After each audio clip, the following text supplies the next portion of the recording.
Magandang araw, Grade 9 students! Welcome sa ating ESP channel kung saan ating tinatalakay ang mga aralin sa ESP 9. Ako po si Ma'am Kate Abellana, guro sa edukasyon sa pagpapakatao, ika-9 na baitang. Kay bilis lang lumipas ng panahon, hindi ba? Natapos na ninyo ang ikatlong markahan. Binabati ko kayo dahil sa inyong kapansin-pansing pagsisikap at pagpupunyagi ay matagumpay ninyong natapos ang third quarter. Tayo ngayon ay nasa ika-4 at huling markahan. Yes, fourth quarter na. Ang Module 12 ang unang paksa para sa fourth quarter, week 1 at 2 ng ESP 9. Ang ating paksang aralin ay may pamagat na personal na salik batayan sa paghahanda sa senior high school. Sa page 1 ng ating self-learning module, matatagpuan ang Most Essential Learning Competencies o MELCs. Sa module na ito, inaasahan na inyong maipamamalas ang mga sumusunod na kaalaman, kakayahan at pag-unawa. Una, nakikilala ang mga pagbabago sa kanyang talento, kakayahan at hilig mula baitang 7 at naiuugnay ang mga ito sa pipiliing kursong akademiko, teknikal bokasyonal, sining at palakasan o negosyo. Pangalawa, na pagninilayan ang mga mahahalagang hakbang na ginawa upang mapaunlad ang kanyang talento at kakayahan ayon sa kanyang hilig, mithiin, lokal at global na demand. Pangatlo, na patutunayan na ang pagiging tugma ng mga personal na salik sa mga pangangailangan o requirements sa napiling kursong akademiko, teknikal bokasyonal, sining at sports o negosyo ay daan upang magkaroon ng makabuluhang hanap buhay o negosyo at matiyak ang pagiging produktibo at pakikibahagi sa pagpapaunlad ng ekonomiya ng bansa. Pang-apat, natutukoy ang kanyang mga paghahandang gagawin upang makamit ang piniling kursong akademiko, teknikal bokasyonal, sining at palakasan o negosyo. Halimbawa, pagkuha ng impormasyon at pag-unawa sa mga track sa senior high school. Bago tayo dumako sa ating aralin sa araw na ito, magbalik tanaw muna tayo sa nagdaang talakayan sa Quarter 3, Week 5 at 6 na may pamagat na kasipagan, pagpupunyagi at pagtitipid. Tingnan nga natin kung natatandaan niyo pa.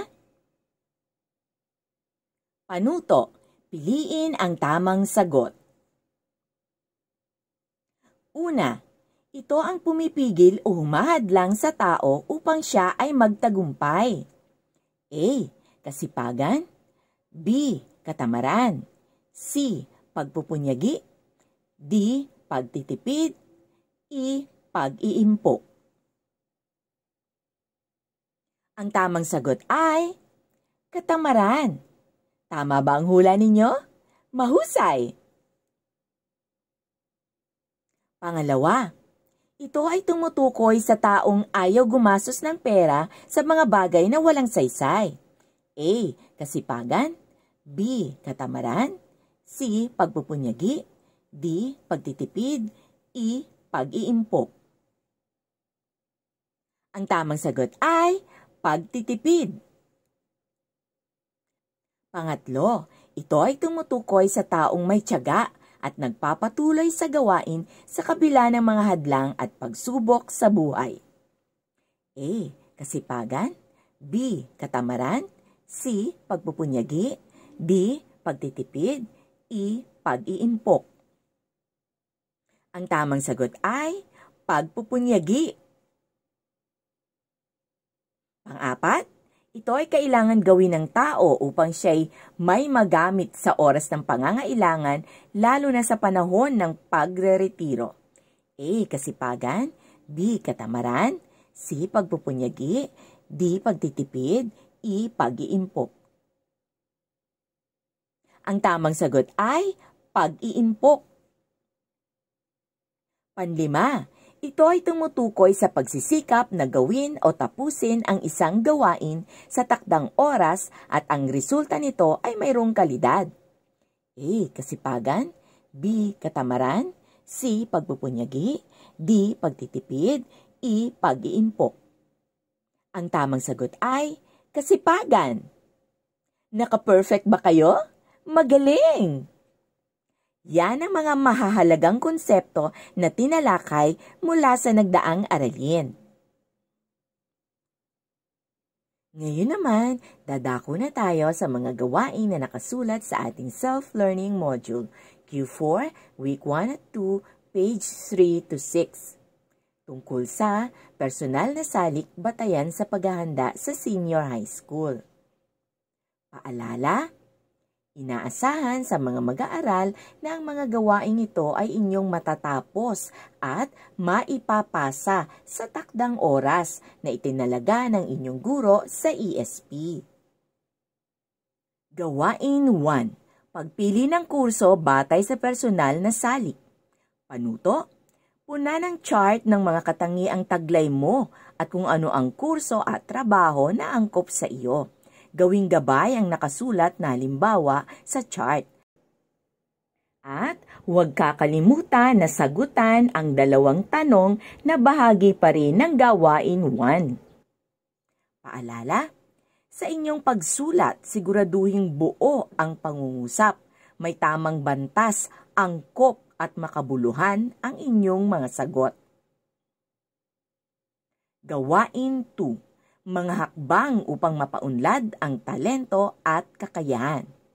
Isulat sa hagdan na ito ang 5 mahalagang hakbang na dapat mong gawin upang mapaunlad ang iyong angking talino at kakayahan ayon sa iyong hilig, pagpapahalaga at mithiin sa buhay. Mayroon ding 2 tanong na dapat sagutan sa gawain 2. Gawain 3. Kapag tugma, uunlad ang tao, uunlad ang ekonomiya ng bansa. Panuto, basahin at unawain ang deskripsyon sa hanay A at ikonekta ang tuldok sa pamamagitan ng pagguhit ng linya patungo sa hanay B. Upang maiugnay kung aling track o strand ang tugma sa deskripsyon na nakasulat. Mayroon ding 2 tanong na dapat sagutan sa gawain 3. At panghuli, sasagutan din ninyo ang pag-alam sa natutunan sa pahina 6, ang force field analysis. Panuto, basahin at sagutan ang force field analysis. Ito ay isang tool sa paglutas ng suliranin na makahahadlang sa pagkamit ng iyong career goal o mithiin sa buhay. Isulat sa loob ng star ang iyong mithiin o goal sa buhay. Isulat sa kaliwa ang mga posibleng hadlang sa mithiin mo.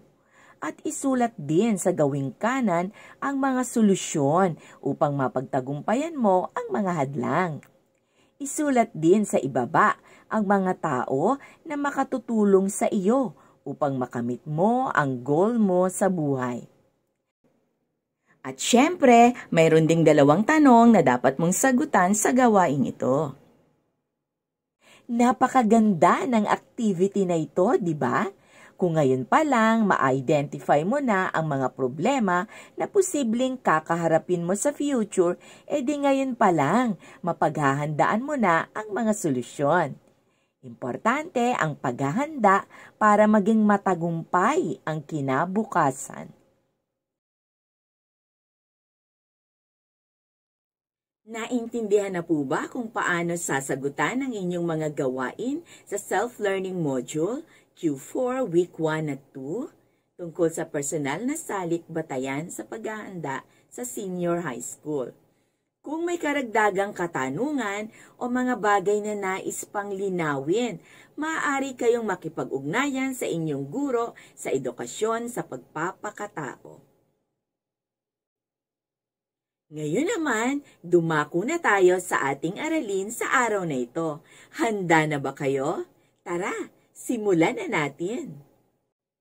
Sa araling ito, kailangan mong pagtuunan ng pansin ang taglay mong talento, kakayahan, hilig, pagpapahalaga at mithiin sa buhay. Ito ang gagamitin mong gabay sa pagpaplano kung aling track at strand ang angkop sa iyo sa senior high school at kung aling kurso sa kolehiyo ang bagay sa iyo. Para hindi ka papalit-palit ng kurso, nasasayang ang pera at panahon kapag ganon. Kaya, kailangan mong magpasya kung alin ang tamang career na angkop sa personalidad mo. Sa ganitong paraan, maiiwasan ang career mismatch para hindi kayo maging underemployed at hindi rin naman maging unemployed. Ang future dapat pinaghahandaan para sa huli wala tayong pagsisisihan. Pamilyar ka ba sa 4 na tracks at mga strands sa senior high school? Tara, sabay-sabay nating pag-aralan ang mga ito. May 4 na tracks sa senior high school. Academic track, para sa mga gustong mag-college. Technical Vocational Livelihood track, para doon sa mga gustong magnegosyo o magtrabaho na agad pagkatapos ng graduation. Sports track, para sa mga mahilig sa sports, fitness, recreation, safety, and first aid. At Arts and Design track, para sa mga mahilig magdisenyo, gumuhit, umawit, at mag-perform. Ang academic track ay may 4 na strand. Una, ABM strand, para sa mga gustong kumuha ng kurso sa kolehiyo na may kaugnayan sa business, management courses at accountancy. Pangalawa, UMS strand, Humanities and Social Sciences, para sa mga gustong kumuha ng political science, psychology, criminology at iba pa. Pangatlo, STEM strand, para sa mga kursong may kaugnayan sa science, technology, engineering at mathematics. Pang-4, General Academic strand, kung medyo undecided pa sa kurso o wala dun sa 3 yung napupusuan mo, pwedeng mag-enroll sa General Academic strand. Sa TVL o Technical Vocational Livelihood track, marami ring pagpipili ang strand. Una, Agri-Fishery, may kaugnayan sa agriculture at aquaculture. Pangalawa, Home Economics, may kaugnayan sa mga livelihood projects at job-ready skills para makapaghanap buhay na after graduation. Halimbawa, pwede kang mag-enroll sa bread and pastry, cookery, dressmaking, hairdressing, handicraft, bartending, beauty and nail care at marami pang iba. Pangatlo, Industrial Arts. Pwede kang mag-enroll sa basic carpentry, refrigeration and air conditioning servicing, basic electrical installation and maintenance, plumbing, tile setting, welding at marami pang iba. Pang-4, ICT, Information and Communications Technology. Marami ring specialization na pagpipilian gaya ng computer programming, animation, contact center services, medical transcription, computer systems servicing, at marami pang iba. Para makapagpasya kung alin sa mga ito ang totoong bagay sa iyo, kailangan mo munang tuklasin kung ano ang taglay mong talino o talento, kakayahan, hilig, pagpapahalaga at mithiin sa buhay. Upang higit na maunawaan ang ating paksa, alamin natin ang mga mahahalagang konsepto na nakatala sa ating self-learning module. Inaanyayahan ko kayo na makinig at ituon ang inyong buong atensyon sa ating talakayan. Muli, Ang ating paksa sa araw na ito ay personal na salik batayan sa paghahanda sa senior high school. Ano nga ba ang kahulugan ng personal na salik? Ang personal na salik o personal factors ay tumutukoy sa personal na characteristics ng isang tao. Yung tipong, ano nga bang katangiang taglay mo? Dapat kilala ang sarili dahil yan ang gagamitin mong batayan sa pagpapasya. Kaya, sa pagpili ng kurso, dapat yung mismong tao, yung mismong may katawan, yung mismong estudyante ang personal na pipili. Hindi yung taong nang-iimpluwensya lang sa kanya. Kaya nga personal ikaw mismo ang magpapasya.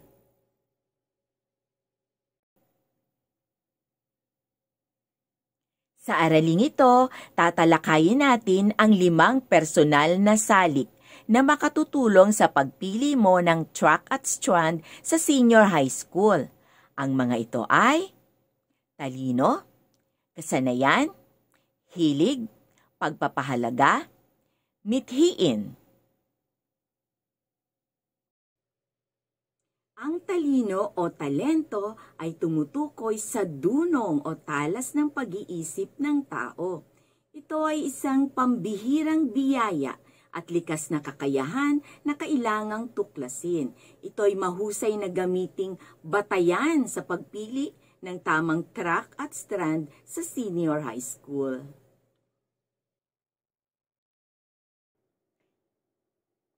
Narito ang multiple intelligence theory ni Dr. Howard Gardner. Visual spatial, picture smart. Ang taong may ganitong talino ay mabilis matuto sa pamamagitan ng paningin at pag-aayos ng mga ideya. Nag-e-enjoy sila sa mga charts, graphs, maps, tables, illustrations, arts, puzzles, costumes, anything eye-catching. Ang larangan na angkop sa talinong ito ay sining, arkitektura at iba pa. Verbal linguistic, word smart. Ang taong nabibilang dito ay may talino sa pagbigkas, pagsulat, pagbabasa, pakikinig, at pagmemorya ng mga salita at petsa. Ang larangan na nababagay sa talinong ito ay abogasya, pamamahayag, politika at pagtuturo. Logical mathematical, number o logic smart. Ito ang talinong may kaugnayan sa pangangatwiran, abstraksyon, lohika, reasoning, paglutas ng suliranin o problem solving at mga numero. Ang larangan na kaugnay nito ay ang pagiging scientist, inhinyero, doktor at iba pa. Bodily kinesthetic o body smart. Ang taong may ganitong talino ay mahusay sa mga pisikal na aktibidad gaya ng sports, magaling ang kanyang pagkontrol sa paggalaw ng katawan at may kakayahan upang mahawakan ang mga bagay-bagay ng may kasanayan. Ang larangang may kaugnayan dito ay ang pagsasayaw, sports, konstruksyon, pagsusundalo at iba pa. Musical rhythmic, music smart. Ang taong may ganitong talino ay natututo sa pamamagitan ng pag-uulit, ritmo, pattern, mga tunog, melodiya, instrumento at musika. Ang halimbawa nito ay musician, kompositor o disc jockey. Intrapersonal, self-smart. Ang taong may ganitong talino ay may pag-unawa sa kanyang sariling damdamin, motibasyon at layunin. Mataas ang kanyang kamalayan sa sariling kalakasan at kahinaan. Ang larangang kaugnay nito ay pagiging researcher, manunulat ng nobela o negosyante. Interpersonal, people smart.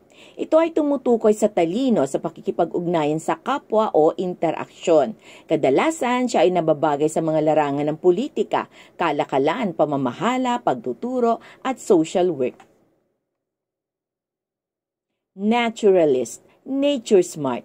Ito ang talino sa pag-uuri, pagpapangkat at pagmanipula ng mga elemento ng kapaligiran, bagay, hayop o halaman. Sa ganitong uri ng katalinuhan, nakikilala ang pagkakaiba sa pagitan ng mga species, grupo ng mga tao o mga bagay at naiintindihan kung paano nauugnay ang bawat isa. Kadalasan, ang taong may ganitong talino ay nagiging environmentalist, magsasaka, botanist, chef. Existential. Ito ay talino sa pagkilala sa pagkakaugnay-ugnay ng lahat sa daigdig. Bakit ako nilikha? Ano ang papel na gagampanan ko sa mundo? Saan ang lugar ko sa aking pamilya, sa paaralan, sa lipunan? Kadalasan, ang taong mayroong ganitong talino ay masaya sa pagiging philosopher o theorist. Ang pangalawang salik sa pagpili ng kurso ay ang kasanayan o skill. Ang kasanayan o skill ay tumutukoy sa mga bagay kung saan tayo mahusay o magaling. Ito ay madalas na iugnay sa salitang abilidad, kakayahan, competency, kahusayan o proficiency. Halimbawa, people skill. Kasanayan sa pakikiharap sa mga tao, magiliw na nakikipagtulungan, nakikisama, naglilingkod at naghihikayat. Data skill, kasanayang humawak ng mga dokumento o datos bilang nag-oorganisa ng mga files at sistematiko. Thing skill, nagkukumpuni at nagme-maintain ng mga makina at mga kagamitan. Idea skill, nakalilikha ng malikhaing opinyon o suhestyon, lumulutas ng mga mahihirap at mga teknikal na bagay. Ang pangatlong salik sa pagpili ng kurso ay ang hilig o interes. Ito ay tumutukoy sa mga paborito mong gawin na nagpapasaya sa iyo, kaya halos hindi ka nakakaramdam ng pagod o pagkabagot. Ayon kay John Holland, nahati sa 6 na grupo ang mga trabaho batay sa hilig o interes ng tao. Una, realistic. Ang taong nasa ganitong interes ay nasisiyahan sa pagbuo ng mga kasangkapan o makina. Halimbawa, mga repairman, technician, mechanic. Pangalawa, investigative. Mahilig sa gawaing pang-agham at matematika. Sila ay mapanuri. Halimbawa, physician, analyst, economist, biologist. Pangatlo, artistic. Malikhain, mataas ang imahinasyon, may kaugnayan ang kanilang hilig sa wika, sining, musika, pag-arte at pagsusulat. Halimbawa, musician, fashion designer, model. Pang-apat, social. Sila yung mga taong palakaibigan, mahilig tumulong sa kapwa. Halimbawa, sociologist, health workers, business agent. Panlima, enterprising, mga taong mapanghikayat, mahusay mangumbinsi. Halimbawa, abogado, announcer, salesperson, recruiter. Pang-anim, conventional. Ito yung mga taong mataas ang interes sa gawaing klerikal, masistema, detalyado at organisado sa mga records. Halimbawa, proofreader, accountant, secretary, cashier.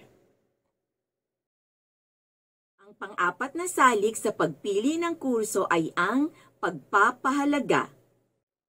Ang pagpapahalaga o values ay nagmula sa salitang Latin na valere na nangangahulugang pagiging makabuluhan o may saysay.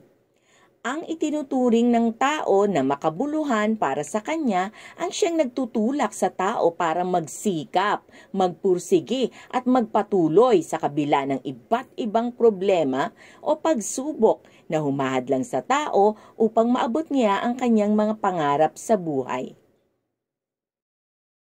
Ang panlimang salik sa pagpili ng kurso ay ang mithiin. Ang mithiin ay tumutukoy sa iyong mga naisin o hangarin sa buhay. Ang mithiin ng tao ay hindi dapat nasisentro sa pagkakaroon ng salapi, kasikatan, dunong, kagandahan at mga material na bagay lamang.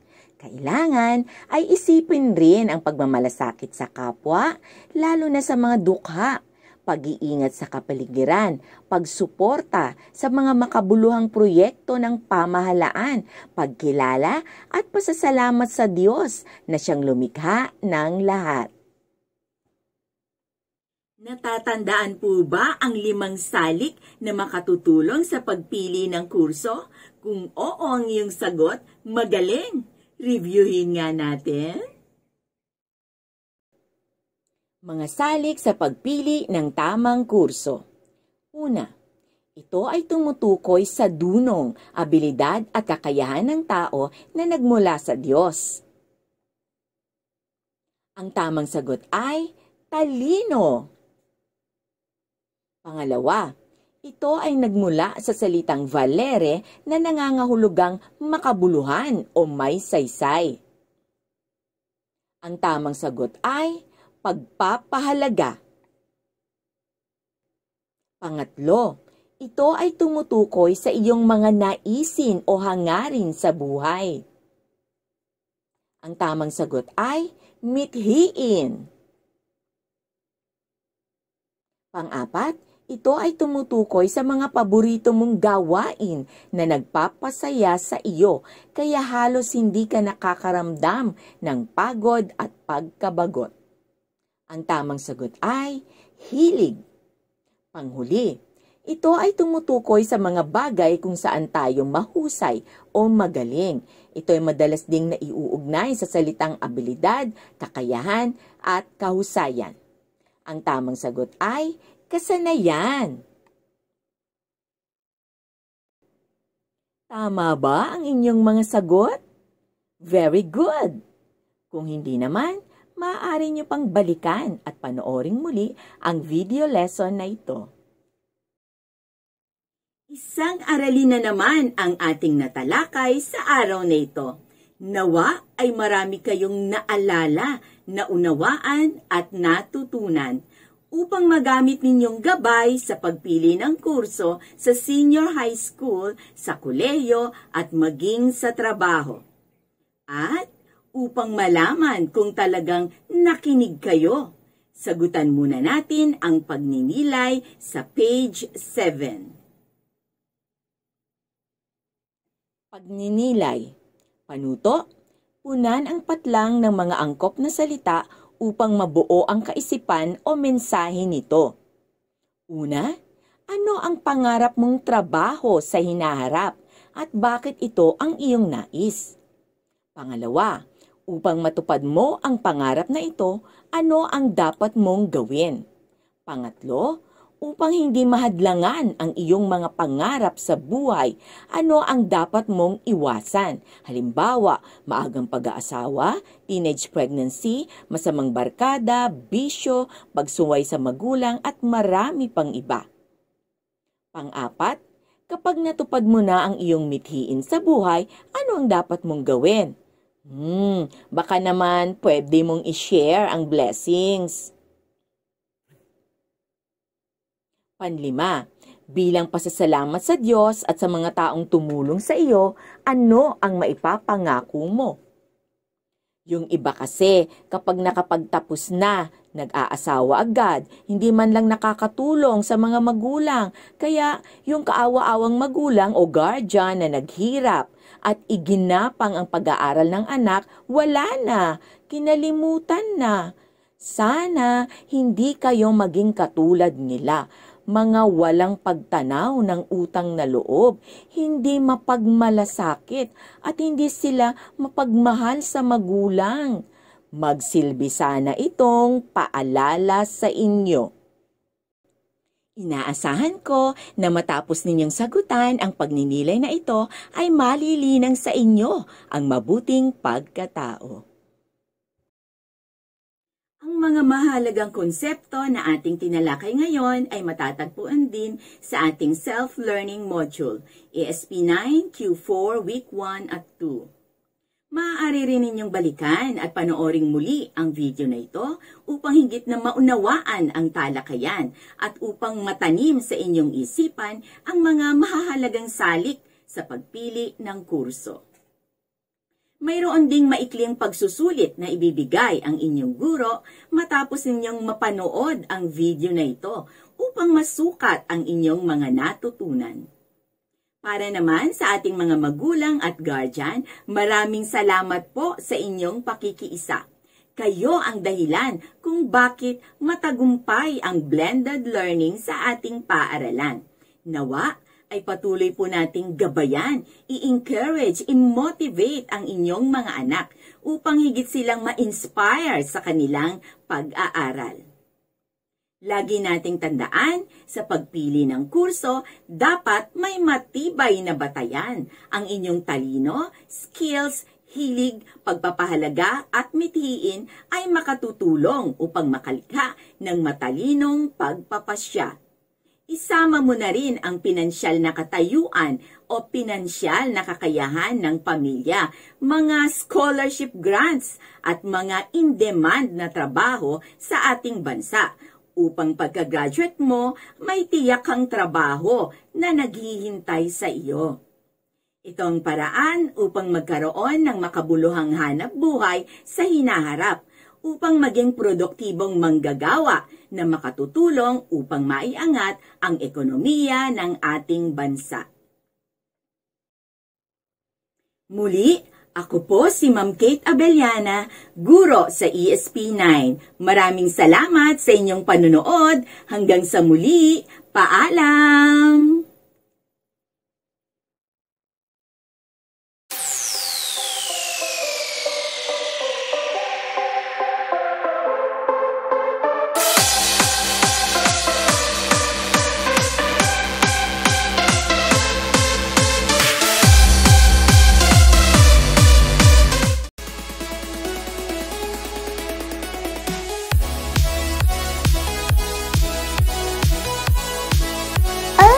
Thank you.